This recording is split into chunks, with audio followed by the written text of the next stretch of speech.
we call it the DEMI. So we have your base, your reliable monthly income that's going to pay for your basic lifestyle. That's why it's called base. And we have your desired monthly income. Yep. Okay.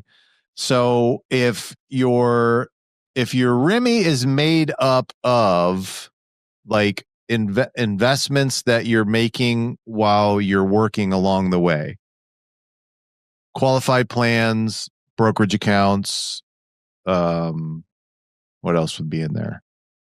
Those life insurance. Literally any dollar that you put away into an investment. Yeah, that you're putting away while you are working. Yep. Excluding the sale of your business. Yep. Right? Excluding the sale of your business. Okay.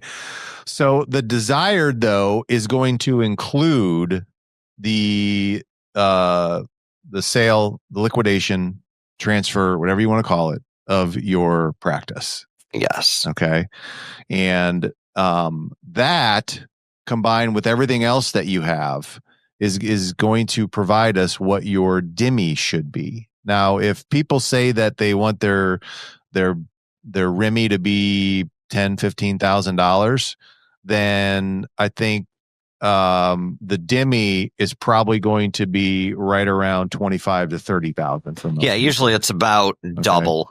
Now that could be more. The RIMI for a lot of people. That could be more. You still there? I think are you there? Yeah. Okay. Yeah, it cut out for a second. Yeah, but I was saying usually the desired income is about double the required. Required amount. Yeah. So if 15 covers my basic, 30 would be my desired amount. Yeah. Okay. And quite frankly, that is what your target actually should be, I would think.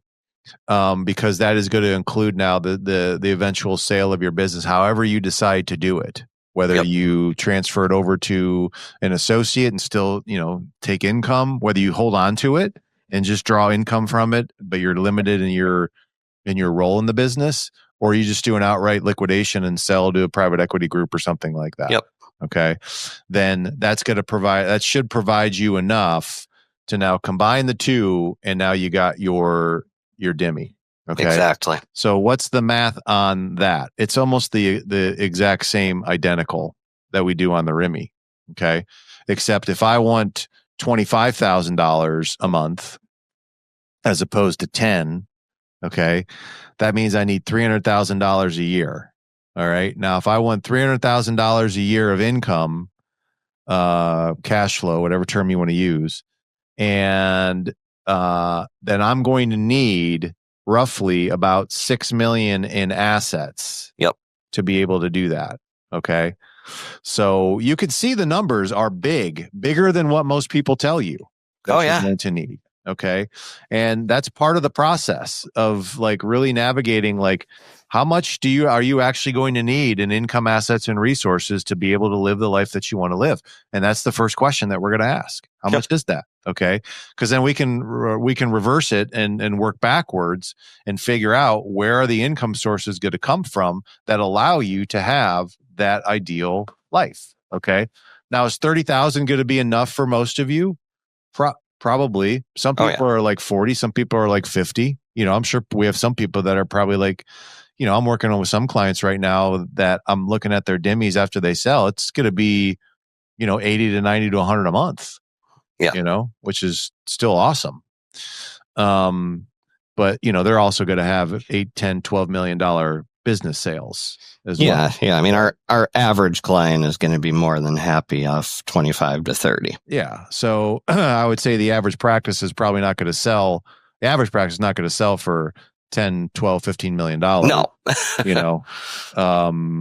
But it could sell it's very likely that you could sell anywhere between 2 and 5. Yes. That is very real that you could do that, which, if you've been prudent about investing along the way, you should be able to get your $5 to $6 million number that you need to generate your DEMI with no problem.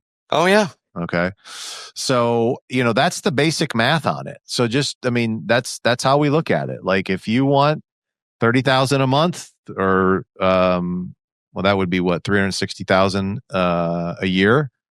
What's the math on that? It's going to be right around 7 million, probably 7.2. It is 7.2. To be able to generate that amount without having to worry about cutting too much into your principal. See, that's the key, right? Yep. Now, why do we create such a buffer there?